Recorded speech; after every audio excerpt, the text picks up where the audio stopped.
गोपिका जीवनस्मरणं गोविन्द गोविन्द। सद्गुरु विठ्ठलदास महाराज की जय। நம்ம குருநாதர் ஸ்ரீ ஸ்ரீ விட்டல்தாஸ் மகாராஜ் நம்ம அண்ணாவுடைய கிருபையினால, அண்ணாவுடைய அனுகிரகம் தான் பரிபூர்ணம். அண்ணாவுடைய அனுகிரகத்தினால இந்த ஸ்ரீமத் பாகவத பாராயணம் நம்ம நிர்விக்னமாக நடந்துட்டு இருக்கு. அண்ணாவுடைய கிருப்பை, அண்ணா கூட இருந்து ஒவ்வொரு விஷயத்தையும் தெரிஞ்சுட்டு அண்ணா கூட இருக்கிறதே எங்களுக்கு பாட்டம். அப்படி அண்ணா கூட இருந்து இருந்து எல்லா விஷயத்தையும் கத்துண்டு இன்னைக்கு வாக்கில் எத்தனை பாகவதம் வருதுன்னா அது அண்ணா போட்ட பிச்சை, இந்த குருநாதர் விட்டல்தாஸ் மகாராஜ் போட்ட பிச்சை. குருநாதர் பண்ண காரியங்கள்லாம் நான் தான் சொல்லி எல்லாருக்கும் தெரியணுன்றது இல்லை. இந்த உலகத்திலே பெரிய கோவிலாக இருக்கக்கூடிய பாண்டவங்களுடைய கோவில் கட்டி, அப்புறம் சர்வசாக்கா பாட்டசாலை ஒன்று ஆரம்பித்து அதில் 100 குழந்தைகள் வரையும் அதில் படிக்க வைத்து கொண்டு பெரிய ஒரு வேத பூமியை உண்டாக்கி அதை கட்டணுன்ற பிரயாசம் பண்ணி கொண்டு, அதுவே இல்லாதபடிக்கு கோசம்ரக்ஷன் கிட்டத்தட்ட 1200 பசுக்கள் அந்த அத்தனையும் சம்ரட்சித்து கொண்டு நம்ம குருநாதர் எப்படி ஒரு ஆதர்ஷ பூதா பூவின்னு ராமச்சந்திர பிரபுவை சொன்னது போல எல்லோருக்கும் வழிகாட்டியாக ராமச்சந்திர பிரபு இருந்தார். அப்படின்றது போல ராமச்சந்திர பிரபு போல நம்ம குருநாதர் எல்லோருக்கும் வழிகாட்டியாக இருந்து கொண்டு பெரிய பெரிய காரியங்கள், அண்ணாவுக்கு எதுவுமே சின்ன காரியங்கள் செய்யவே தெரியாது, அவருக்கு தெரியவும் தெரியாது, மனசுல சங்கல்பமே வராது. எது பண்ணணும்னாலும் அவருக்கு 100 தான். இந்த பிருந்தாவனத்துக்கெல்லாம் நாங்கள் போகும்போது ராத்திரி குளிர் காலத்தில் இந்த மாதிரி அந்த சாதுக்கள்கெல்லாம் போய் இந்த சால்வை போத்தணும்னு ஒரு தடவை அண்ணா சங்கல்பிச்சார். அப்படின்னு இருக்கும்போது ஒரு 10-15 வாங்கி போத்தலான்னா நேராக கடைக்கு போனார். ஒரு 200 சால்வை வாங்கினார். நாங்கள்லாம் ஒரு ராத்திரி வண்டி எடுத்துட்டு, அவளுக்கு தெரியாது யார் போத்துறோம்னு. அப்படி தெரியாதபடிக்கு அத்தனை பேருக்கும் அந்த குளூரில் நடிக்கின்னு படுத்துன்னு இருப்பான் அந்த யமுனை கரையில். அவளுக்கு போத்தி விட்டுட்டு வந்தா இந்த மாதிரி இது ஒரு சின்ன விஷயம்தான். அந்த விஷயத்துல கூட அவருக்கு 1, 2 கணக்கே தெரியாது. எப்பயுமே 100, 200ன்னு இந்த மாதிரி தான். ஒண்ணுமே 2006, 7, 8ல் அப்பயே வசதி இல்லாத காலத்திலேயே 100 பிருந்தாவன மாட்டை அங்க மதுராலேருந்து பெரிய லாரியில அழிச்சுன்னு இறக்கி சம்ரக்ஷணம் பண்ணினோம். இதெல்லாம் ஒரு பகீரத பிரயத்னம் மாதிரி நினைச்சு கூட பார்க்க முடியாது. அந்த காரியங்களை அப்பெல்லாம் அவ்வளோ சிரமமானது அந்த சமயத்துல. ஆனா இப்ப எல்லாம் சர்வசாதாரணமா மாடு அழிச்சுன்னு வந்துருக்கா. இது எல்லாத்துக்கும் நம்மளுக்கு ஒவ்வொரு விஷயத்தையும் குருநாதர் ஆதர்ஷ பூதா பூவின்னு நம்மளுக்கு ஒரு வழிகாட்டியாக எல்லாத்தையும் இந்த மாதிரி ஒண்ணு பண்ணினா சுலபமாக பண்ணிட முடியும். ஜனங்கள் எல்லாரையும் சேர்த்து பஜனை பண்ண வைக்கணும்னா அத்தனை ஜனங்களையும் நான் காமராஜரங்கத்துல கூட்டுறேன்னு சொல்லிட்டு அத்தனை பேரையும் கூட்டி ஒரு 5000, 6000 பேரை நாமும் சொல்ல வச்சார். இதெல்லாம் ஒரு ரெவல்யூஷன். இந்த ஒரு நூற்றாண்டுக்கு சில பேர் தான் இந்த மாதிரி பிறப்பா. அந்த மாதிரி நம்ம குருநாதர் அப்படி ஒரு அவதார புருஷன். அப்படிப்பட்ட நம்ம குருநாதருடைய ஜெயந்தி, அந்த ஜெயந்தியானது மே 18 வருஷா வருஷம் வரும். அந்த சமயத்தில் என்ன பண்ணுவான்னா மே 11லேருந்து 18 சப்தாகமாக, மே 11லேருந்து ஆரம்பித்து 17 பரியந்தம் பாகவத பாராயணம் அண்ணாக்குன்னு, அண்ணா பக்தாலா அண்ணா சிஷ்யாலா இருக்கிறவா ஸ்திரீகள் புருஷால் யாரெல்லாம் ஆசைப்படுறாலும் அது அண்ணாவோட கிரகத்திலே படித்து அதை அண்ணாவுக்கு சமர்ப்பித்து 18ஆம் தேதி அண்ணாவுடைய அந்த பிறந்தநாள் அன்னைக்கு குருநாதருக்கு இந்த புஷ்பாஞ்சலி பண்ணி சமர்ப்பிக்கிறது. இந்த மாதிரி காரியங்கள்லாம் வருஷம் வருஷம் நடந்துட்டுருக்கு. இந்த வருஷம் அது எல்லோருக்கும் கொடுக்கணுன்ற ஒரு ஆசையில என்ன பண்ணியிருக்கோம்னா 15 தசமஸ்கந்தா பாராயணம் ஆரம்பம் கார்த்தால. அதனால 15, 16, 17, 18 மத்தியானத்தோட இந்த 3 நாளைக்கு ஒரு சின்ன உற்சவமாக ஏற்பாடு பண்ணியிருக்கு. எல்லோரும் தசமஸ்கந்தம் பாராயணம் பண்ணுவது போல அந்த மாதிரி புஸ்தகங்கள் எடுத்துட்டு 15 கார்த்தால வந்துட்டேன்னா கார்த்தால ஒரு 6, 6:30க்கு பாராயணம் ஆரம்பிச்சா 12, 1 மணி பரியந்தம் பாராயணம். நடுப்புற அல்பாகாரங்கள், டிஃபன் இதெல்லாம் அப்பப்போ சமயம் இருக்கும்போது பார்த்துக்கலாம். அது முடிஞ்ச உடனே மத்தியானம் 12, 1 மணிக்கு மத்தியான போஜனம். அப்புறம் ஒரு மணி நேரம் 2 மணி நேரம் ரெஸ்ட்டு. திருப்பி ஒரு சாயந்தரமாக கொஞ்சம் வெயில் தாழ 4:30லேருந்து 5:30 பரியந்தம் கீத கோவிந்தம். இது எல்லாரும் வாங்கி பாடுற மாதிரி கத்துக்கிற மாதிரி அந்த கீத கோவிந்தம் அண்ணாவோட சிஷ்யர்களாக இருக்கக்கூடிய நாங்கள் எல்லோரும் சேர்ந்து எல்லோருக்கும் சொல்லி தருவது போல வாத்தியத்தோட வச்சுட்டு பாடுறோம். அப்போ அது நம்ம கடைசி நாள் பண்ணக்கூடிய ராதா கல்யாணத்துக்கும் இது அங்கமாக ஆயிடும். அப்படி அந்த கீத கோவிந்தம். அதே மாதிரி சாயந்தரம் அந்த 4:30லேருந்து 5:30 கீத கோவிந்தம் முடிஞ்ச உடனே 5:30க்கு அப்புறம் அவாவா வசதி கோஷாலெல்லாம் பார்த்துட்டு ஒரு 6:15 6:30க்கு சுவாமி சந்நிதிக்கு வந்தால் 6:30லேருந்து 7:15 பர்யந்தம் அந்த பூஜை எல்லோரும் வந்து பார்க்கணும். அப்படி அண்ணா ஆசையாக ஒரு ராஜா, ஒரு துவாரகாதீசனாக இருக்கக்கூடிய ராஜாவுக்கு எப்படி பூஜை நடக்குமோ அப்படி நடக்கும். அந்த அந்த கதை, அந்த உபச்சாரத்துக்குள்ள அத்தனை விஷயங்களும் சுவாமிக்கு வைத்து, அப்புறம் சாமரங்கள்லாம் போட்டு ஜெயா விஜயபவா சொல்லி, நாமம் சொல்லி, விட்டல பாண்டுரங்க சொல்லி, கையை தட்டி நாமம் சொல்லி, அப்படி அத்தியுதமாக நைவேத்தியம் இதெல்லாம் நித்தியப்படி நடந்துட்டு இருக்கிற ஆராதனை இது.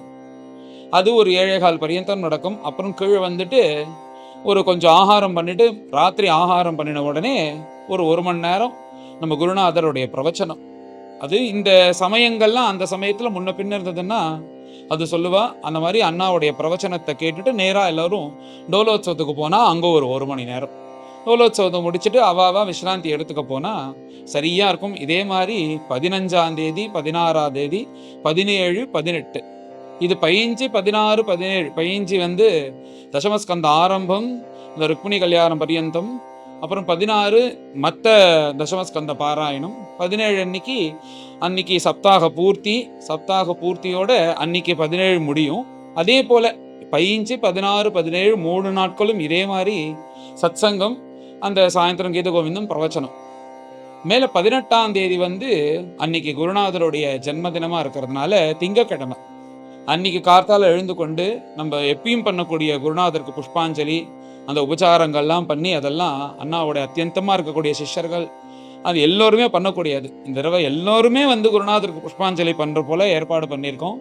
அன்னைக்கு அண்ணாக்குள்ள அர்ச்சனைகள்லாம் குருநாதருக்கு பண்ணி சமர்ப்பித்து அந்த பூஜைகள்லாம் கார்த்தால முடியும். அந்த பூஜை முடிந்ததுக்கப்புறம் நம்ம அல்பாகாரம் பண்ணிட்டு அப்படியே யதாசக்தி திவ்யநாமம் பண்ணி கல்யாணோத்சவம் பண்ணி அந்த ராதா கல்யாணத்தோட 18 மத்தியானத்தோட இந்த உற்சவமானது பூர்த்தியாகுது. இது 3 நாளைக்கு 15 16 17 18 மத்தியானத்தோட.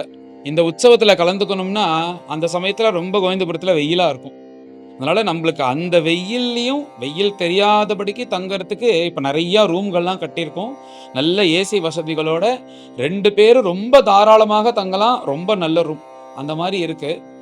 இந்த மாதிரி ஒரு 25 ரூம் இருக்குது 2 பேர் தங்குற மாதிரி. அப்படின்னா ஒரு 50 பேர் பர்யந்தம் தான் இதில் கலந்துக்க முடியும். ஏன்னா அவகாசமும் கம்மியாக இருக்குது. 50 பேர் தான் இதில் வந்து கலந்துட்டு அவளை தான் தங்க வைக்க முடியும். அதுக்கு அந்த தங்க வச்சு அங்கே ஆகாரம் பண்ணுறதுக்கும் வந்து ஒரு தொகை வச்சுருக்கோம். அது இருந்தால் தான் எல்லாம் சௌகரியமாக இருக்கும். அதனால் ஏன்னா இவ்வளோ வசதிகள் பண்ணி கொடுக்கும்போது கொஞ்சமாவது அதுக்குள்ளே செலவாவது இருந்தால் தான் நம்மளுக்கு அது சௌகரியமாக இருக்குன்றதுனால அதுக்குன்னு ஒரு தொகை வச்சுருக்கோம். அந்த எவ்வளோ பணம் அதெல்லாம் வந்து மேலே இப்போ கொஞ்ச நேரத்தில் உங்களுக்கு நம்ம அந்த பாகவத குரூப்லேயே வந்துடும்.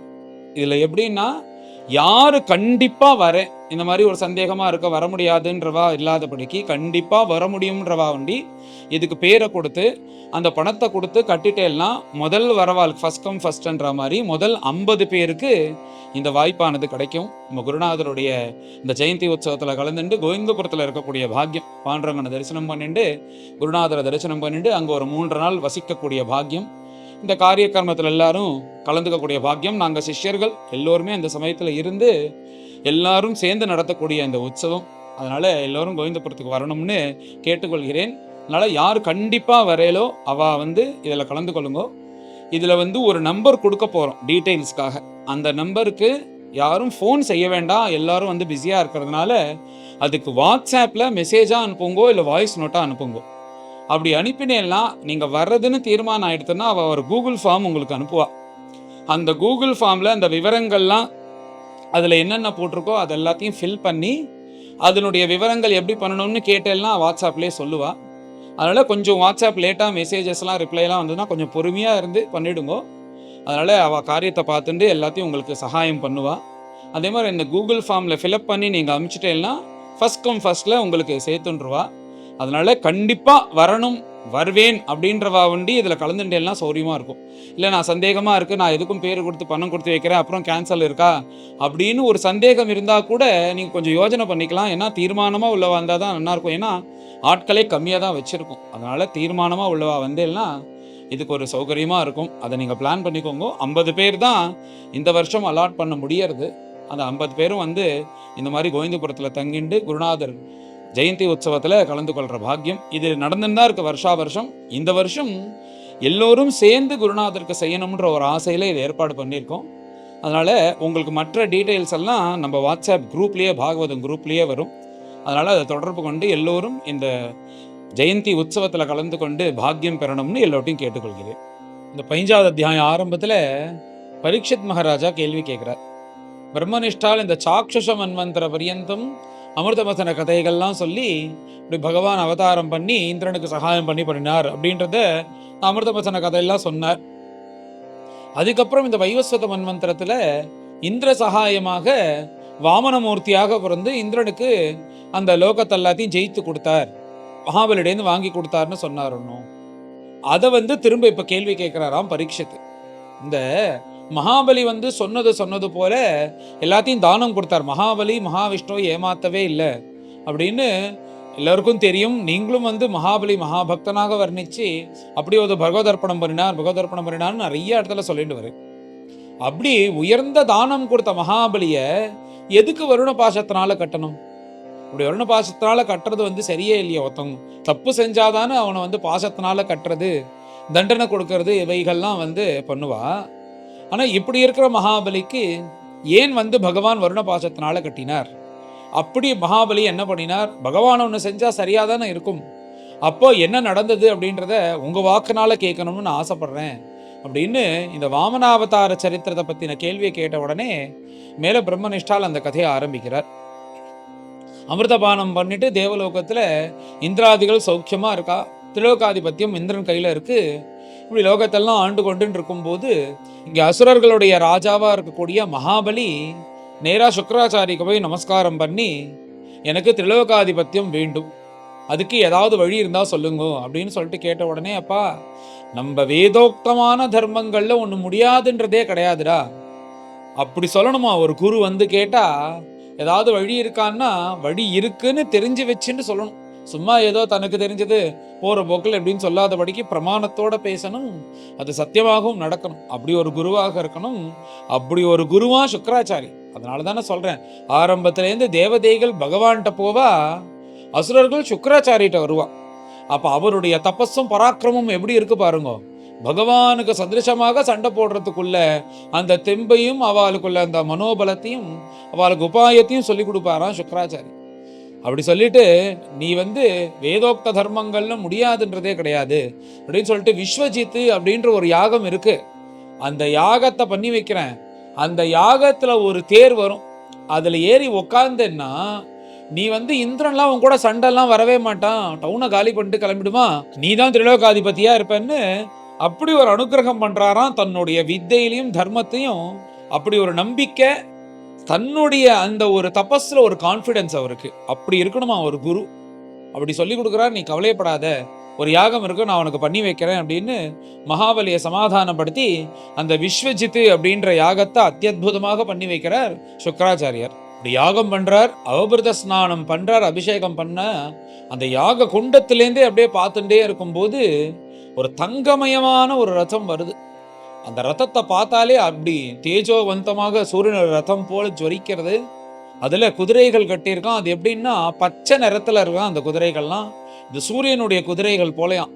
சூரியனுடைய குதிரைகளும் இந்த நிறத்துல தான் இருக்கும். அப்படி பச்சை நிறத்துல குதிரைகள் வருது. அற்புதமான தங்கமயமான ஒரு ரதம் போராதுக்கு அதுல தங்கமயமாக ஒரு வில் வருது. அந்த வில்லை பார்த்தாலே அப்படி அற்புதமாக இருக்கு. ஒரு அம்புரா துணி, அதுல எடுக்க எடுக்க எடுக்க அஸ்த சஸ்திரங்கள் வந்துட்டே இருக்குமா. அப்படி ஒரு திவ்யமான ஒரு அம்புரா துணி. இதை எடுத்து தரிஞ்சு கொண்டு ஒரு தங்கத்திலேயே ஒரு கவச்சம், இதை போட்டுட்டு நீ போய் யுத்தத்துக்கு போ அப்படின்றது போல சொல்ற. அப்படி கிளம்புறதுக்கு முன்னாடி வீட்டுல ஆத்துல இருக்கிற பெரியோர்களுக்கு நமஸ்காரம் பண்ணிட்டு தானே கிளம்புவா. நேரா போய் பிரகலாத சுவாமி இருக்காராம், இந்த பிரகலாத சுவாமிக்கு நமஸ்காரம் பண்றதுக்காக போறாராம். விரோச்சனன் தன்னுடைய அப்பாவா இருக்கக்கூடிய விரோச்சனன் இல்லை, அதனால இப்ப தாத்தாவா இருக்கக்கூடிய பிரகலாத சுவாமி இன்னும் இருக்க. தாத்தாவுக்கு நமஸ்காரம் பண்ணின உடனே அழகான ஒரு மாலையை கழுத்துல போட்டு பிரகலாத சுவாமி ஆசீர்வாதம் பண்ணி அனுப்புறாராம். விஜயத்தோட வா அப்படின்னு சொல்லிட்டு அப்பா ஸ்தானத்துல தாத்தாவா இருக்கக்கூடிய பிரகலாத சுவாமி ஆசீர்வாதம் பண்றார் அந்த மகாபலிக்கு. பிரகலாத சுவாமிக்கு நமஸ்காரம் பண்ண உடனே பிரகலாத சுவாமி உச்சி முகர்ந்து பார்த்து விஜயத்தோட வான்னு அனுப்புறார்.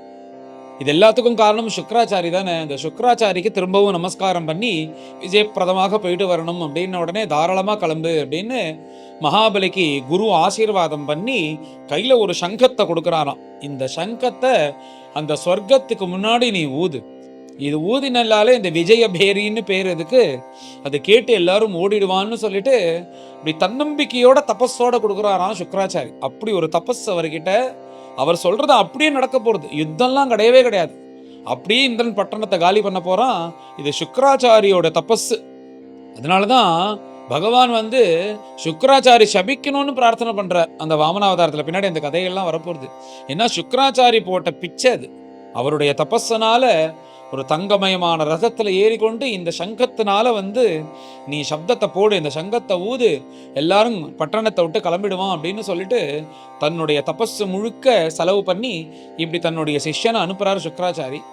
அதே போலயே மகாபலி ஏறிக்கொண்டு பரம தேஜஸ்வியாக அந்த ரதத்துல ஏறிக்கொண்டு அந்த வில்லம்பெல்லாம் எடுத்துட்டு இருக்கான்.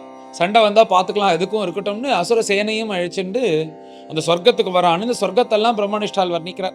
எப்படி இந்த சொர்க்கம் எப்படி இருக்கும், அழகான கோபுரங்கள், அழகான வீச்சிகள், அழகான தோரணங்கள், இவைகள்லாம் இருக்கும். சுத்த சத்துவ குணமாக இருக்கக்கூடிய தேவர்கள்லாம் இருப்பா. அதர்மமே இருக்காம தர்மமாகவே இருக்கக்கூடிய சொர்க்கம், எல்லோரும் நல்லவர்களாக இருப்பா. அப்பேற்பட்ட சொர்க்கத்தை மகாபலி ஆக்கிரமணம் பண்ணணும்னு நினைக்கிறான்னு சொல்லிட்டு சொர்க்கத்தை அற்புதமாக வர்ணித்தார். அப்பேற்பட்ட சொர்க்கத்தினுடைய எல்லைக்கு தன் சேனையை அழிச்சுண்டு விஸ்வஜித்து அந்த யாகத்தினால வரக்கூடிய அந்த ரதத்துல மகாபலி அந்த சொர்க்கத்தினுடைய எல்லைக்கு வந்தார். அந்த எல்லையில நின்று கொண்டு மகாபலி சுக்ராச்சாரி சொன்னது போலயே அந்த சங்கநாதம் பண்றார், சங்கத்தை ஊதுறார். அந்த சங்கத்தை இந்திரன் கேட்டா நேரா தன்னுடைய குருவா இருக்கக்கூடிய ப்ரகஸ்பதி கிட்ட போனா, நான் விஷயத்தை கேள்விப்பட்டேன், மகாபலி வந்திருக்கானாமே, அவனுடைய தேஜஸ், அவன் இருக்கிற அந்த ரத்தம், இதெல்லாம் பார்த்தா ரொம்ப பயமா இருக்குன்னு தேவர்கள்லாம் சொல்றா. இவெல்லாம் சண்டை போட்டு ஜெயிக்க முடியாத போல இருக்கு, அவனுடைய தேஜஸும் அவனுடைய அந்த பராக்கிரமும் பார்த்தா அப்படி வந்திருக்கான்னு எல்லாம் சொல்றாளே, போராதுக்கு இந்த சப்தத்தை வேற கேட்டாலே கொலை நடுங்கிறதே பயமா இருக்கே அப்படின்னு சொல்லிட்டு பயந்து கொண்டு நேரா தன்னுடைய குருவா இருக்கக்கூடிய ப்ரகஸ்பதிட்ட இந்த விஷயத்தெல்லாம் சொல்லி, இது என்ன என்ன இப்படி ஒரு காலம் வருமா, இப்படி ஒரு கஷ்டம் வந்திருக்கே, எங்களுக்கெல்லாம் மேல கஷ்ட காலமா, எங்களுக்கு ஏதாவது வழி உண்டா அப்படின்னு தன்னுடைய குருவா இருக்கக்கூடிய ப்ரகஸ்பதிட்ட போய் கேட்கிறார் இந்திரன். அப்படி கேட்ட உடனே மேல ப்ரகஸ்பதி ஒரு 2 நிமிஷம் கண்ணை மூடி பார்த்துட்டு, பா இது அவர்களுக்கு உள்ள காலம், உனக்கு கெட்ட காலமானது ஆரம்பிச்சிருது, இப்ப மகாபலி பரிபாலனம் பண்ண வேண்டிய காலமான வந்துடுது. ஆகையால பகவத் சங்கல்பத்தினால இந்த விஸ்வஜித்துன்ற யாகம் நல்லபடியாக முடிஞ்சு அந்த யாகத்திலேருந்து ரசமும் வந்துருது. லேஸ்ல வராது அந்த ரசமானது. அதுவும் வந்ததுனால அதை யாராலையும் ஜெயிக்க முடியாது. நீ மேலே போய் இந்த மகாபலி கூட சண்டை போட்டதுனால உனக்கு உடம்பும் முதுங்கும் வீங்கி நீங்க சொர்க்கத்திலேருந்து கிளம்புற மாதிரி இருக்கும். இது குரு அனுகிரகத்தினால வந்திருக்கான், இது யாராலையும் ஒன்றும் பண்ண முடியாது. உனக்கு கெட்ட காலம் ஆரம்பிச்சதுனால நேர அவன் கூடலாம் போய் சண்டை போட்டுன்னு இருக்காத, அடி வாங்கி முதுகு வீங்கி அவனுக்கு ராஜ்யத்தை கொடுக்கறது பதிலாக இப்போதைக்கு கிளம்பிடுங்க. இது அவனுடைய நல்ல காலம், இப்போ இருக்கிற காலம். அதனால இப்போதைக்கு நீங்க கிளம்பிடுங்கோ, பின்னாடி நல்ல காலம் வரும்போது நாம சந்திச்சுப்போம். அவன் போராதுக்கு பூர்ண தபஸ்வியா இருக்கக்கூடிய அந்த பிருகுவம்சத்துல பிறந்த அந்த சுக்ராச்சாரியோடைய அந்த பிராமணனுடைய அனுகிரகத்துல வந்திருக்கான்.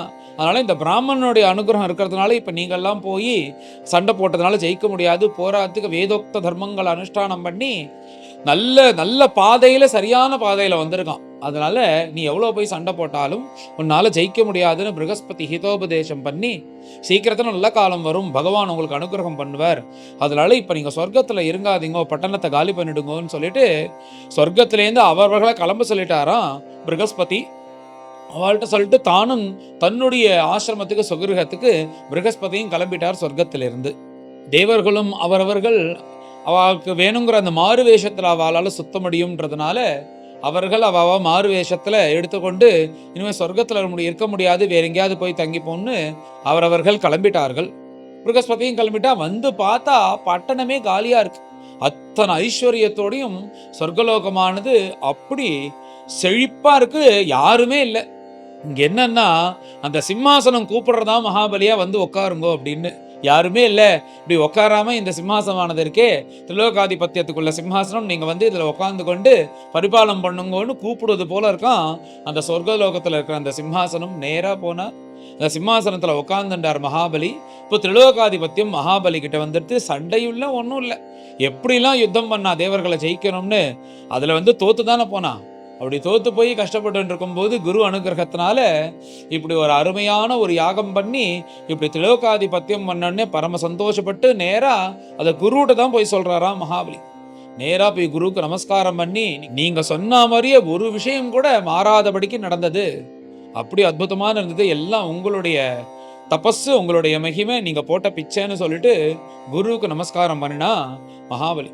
அப்படி பண்ணின உடனே சுக்கராச்சாரி, இது மாத்திரம் போராதுரா, இந்த தேவர்கள்லாம் வந்து நிறைய கபட்டமாக இருக்கிறவர்கள், அதனால இந்த இந்திரனுடைய ஆசனத்தில் நீ வந்து சாஸ்வதமாக உட்காந்துக்கணும் அப்படின்னா 100 அஸ்வமேத யாகம் பண்ணினேன்னா நீ வந்து கவலை இல்லாமல் உட்காந்துக்கலாம். அதில் இது ஒண்டி பத்தாதுன்றதுனால உனக்கு நான் 100 அஸ்வமேத யாகமும் பண்ணி வைக்கிறேன்னு சொல்லிட்டு தேவர்களுக்கு தெரியாமல் 100 அஸ்வமேத யாகத்தையும் பண்ணி வைக்கிறாராம் மகாபலிக்கு அந்த ஆசனத்தில் நிம்மதியாக கொஞ்ச நாள் பரிபாலனம் பண்ணுறதுக்காக.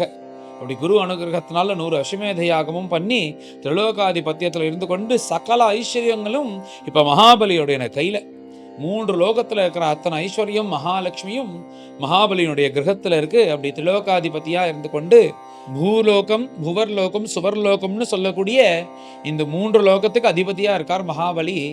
போராதுக்கு இவர் விஷ்ணு பக்தன் வேற, அதனால பகவத் அனுகிரகம் பரிபூர்ணமா இருக்கு மகாபலிக்கு. அப்படி ஒரு ராஜ்ய பரிபாலனம், இந்திரனே பார்த்து அசூயப்படுறான், கஷ்டப்படுவது போல விஷ்ணு பக்தனா இருக்கக்கூடிய மகாபலி திரிலோகாதிபதியா இருந்துட்டு சொர்க்கத்துல இருந்து கொண்டு பூமிக்கும் அப்பப்போ வந்து போயிட்டு இப்படி ராஜ்ய பரிபாலனம் பண்ணிட்டு இருக்கார் அப்படின்றதோட இந்த அத்தியாயமானது பூர்த்தியாகுது. மேலே எல்லோரும் கலந்து இந்த அத்தியாயத்தை பாராயணம் பண்ணுவோம். அத பஞ்சதசோऽध्यायः राजोवाच बलेः पदत्रयं भूमेः कस्मात् हरिः अयाचत भूत्वेश्वरः कृपणवत् लब्धार्थोऽपि बबन्धतम् एतत् वेदितुमिच्छामः महत्कौतूहलं हिनः यज्ञेश्वरस्य पूर्णस्य बन्धनं चापि अनागसः।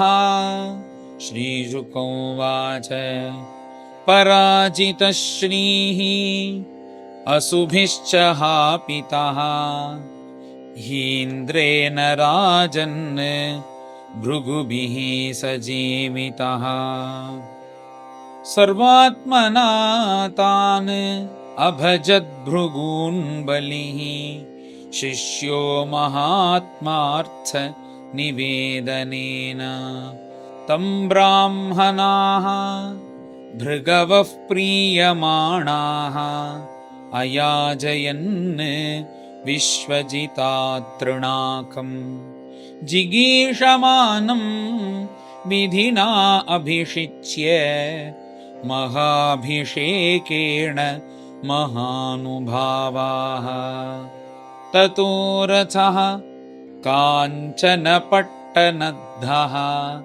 हर्याश्च हर्यश्व तुरङ्गवर्णाः ध्वजश्च सिंहेन विराजमानो हुताशनादास हविर्भिरिष्टात् धनुश्च दिव्यं पुरटोपनद्धं तूनावरिक्तौ कवचं च दिव्यं पितामहः तस्य ददौ च मालाम् अम्लानपुष्पां जलजं च शुक्रः एवं स विप्रार्जितयोधनार्थः तैः कल्पितस्वस्त्ययनोऽथ विप्रान् प्रदक्षिणीकृत्य कृतप्रणामः प्रह्लादमामन्त्र्य नमश्चकार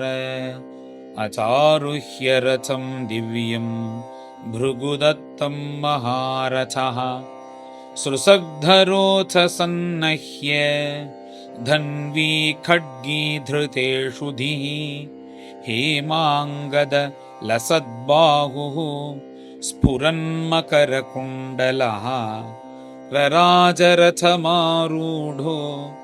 धिष्ण्यश्चैव हव्यवाट् तुल्यैश्वर्यबलश्रीभिः स्वयूथैः दैत्ययूथपैः पिबद्भिरिवखं दृग्भिः दहद्भिः परिधीनिव वृतो विकर्षयन् महतीम् आसुरीं ध्वजिनीं विभुः ययौ इन्द्रपुरीं स्वृद्धां कम्पयन्निव रोदसी रम्याम् उपवनोद्यानैः श्रीमद्भिः नन्दनादिभिः कूजत् विहङ्गमिथुनैः गायन्मत्तमधुव्रतैः प्रवाल फलपुष्पोरु भारशाखामरद्रुमैः हंससारस चक्राह्व कारण्डवकुलाकुलाः नलिन्यो यत्र क्रीडन्ति प्रमदाः सुरसेविताः आकाशगङ्गया देव्या वृतां परिखभूतया प्राकारेण अग्निवर्णेन साट्टालेन उन्नतेन च रुक्मपट्टकपाटैश्च द्वारैः स्फटिकगोपुरैः जुष्टां विभक्तप्रपथां विश्वकर्मविनिर्मितां सभाचत्वररथ्याढ्यां विमानैः न्यर्बुदैर्युताम् शृङ्गाटकैः मणिमयैः वज्रविद्रुमवेदिभिः यत्र नित्यवयोरूपाः श्यामा विरजवाससः भ्राजन्ते रूपवन्नार्यो ह्यर्चिर्भिरिव वह्नयः सुरस्त्री केशविभ्रष्ट नवसौगन्धिकस्रजाम् यत्रामोदमुपादाय मार्ग आवाति मारुतः हेमजालाक्ष निर्गच्छत् धूमेनागुरुगन्धिना पाण्डुरेण प्रतिच्छन्न मार्गे यान्ति सुरप्रियाः मुक्तावितानैः मणिहेमकेतुभिः नानापताकावलिभिः आवृताम् शिखण्डिपारावत भृङ्गनादिताम् वैमानिकस्त्रीकलगीतमङ्गलाम् मृदङ्गशङ्खानक दुन्दुभिस्वनैः सतालवीणामुरजर्ष्टि वेणुभिः नृत्यैः सवाद्यैः उपदेवगीतकैः मनोरमां स्वप्रभयाजितप्रभां यां नौ व्रजन्ति अधर्मिष्ठाः खलाभूतद्रुहः शठाः मानिनः कामिनो लुब्धाः येभिर्हीना व्रजन्ति यत् तं देवधानीं स वरोथिनीपतिः बहिः समन्तात् रुरुधे पृतन्यया आचार्यदत्तं जलजं महास्वनं दद्मौ प्रयुञ्जन् भयमिन्द्रयोषिताम् मघवान् तम् अभिप्रेत्य बलेः परममुद्यमम् सर्वदेवगणोपेतः गुरुमेतत् उवाचः। भगवन् उद्यमो भूयात् बलेर्नः पूर्ववैरिणः अविषह्यमिमं मन्ये केनासीत् तेजसोर्जितः नैनं कश्चित् कुतो वापि पृथिव्योढुम् अधीश्वरः पिबन्निव मुखेनेदं लिहन्निव दिशो दशा दहन्निव दिशो दृग्भिः सर्वताग्निरिव उत्थितः ब्रूहि कारणमेतस्य दुर्धर्षत्वस्य मद्रिपोः ओजस्सहो बलं तेजः यत एतत् समुद्यमः। गुरुरुवाच जानामि मघवन् शत्रोः उन्नतेरस्य कारणम् शिष्यायोपभृतं तेजः भृगुभिः ब्रह्मवादिभिः भवद्विधो भवान् वापि वर्जयित्वा ईश्वरं हरिं नास्य शक्तः पुरस्थातुं कृतान्तस्य यथा जनाः तस्मात् निलयमुत्सृज्य यूयं सर्वे त्रिविष्टपं यातकालं प्रतीक्षन्तो यतः शत्रोः विपर्ययः एष विप्रबलोदर्कः सम्प्रत्यूर्जितविक्रमः तेषामेव अपमानेन सानुबन्धो विनङ्क्षयति एवं सुमन्त्रितार्थास्ते गुरुणा अर्थानुदर्शिना हित्वा त्रिविष्टपं जग्मुः गीर्वाणाः कामरूपिणः देवेष्वथ निलीनेषु बलिः वैरोचनः पुरीं देवधानीम् अधिष्ठाय वशं निन्ये जगत्त्रयम् तं विश्वजयिनं शिष्यं भृगवः शिष्यवत्सलाः शतेन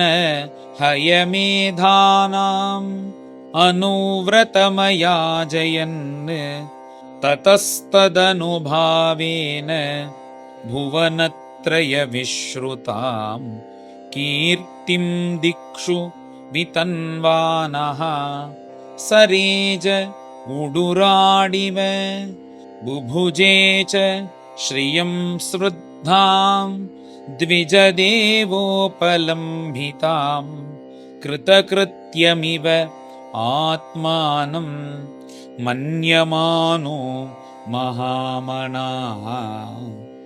श्रीहरये नमः। श्रीहरये नमः। इति श्रीमद्भागवते महापुराणे पारमहंस्यां संहितायाम् अष्टमस्कन्धे पञ्चदशोऽध्यायः।